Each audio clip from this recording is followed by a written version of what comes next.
How to find your full Instagram search history. Hey everyone, welcome to the channel. This is Rose and I'm here to guide you on how to find your full Instagram search history. Watch the video till the end and without any further ado, let's dive right into the video. Launch Instagram app on your device. Log into your account. Tap profile icon at bottom right corner of the screen. Select three-line icon at top right corner to access settings and activity page.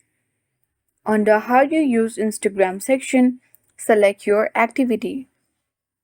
Scroll down and under How You Use Instagram, tap Recent Searches.